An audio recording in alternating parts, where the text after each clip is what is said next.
¡Vamos la puta! Bueno, gente, somos Crida Salvatge, nacimos de las cenizas de Dios Odioso, venimos ya de los años 80. Correcto. Y estamos aquí encantados de participar en el festival Que Futuro. Somos de la Roca Hardcore, al lado de Barcelona, la cuna del hardcore en Cataluña y en Europa y en el mundo.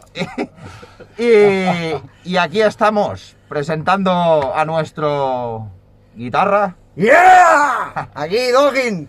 El bajista Jaume Capone, Y yo, Josep Capone. mi hermanito. Los dos hermanitos. Y aquí el vocals. Bueno, y él es el batería, que no lo ha dicho, pero supongo que... Eso, ya se nota.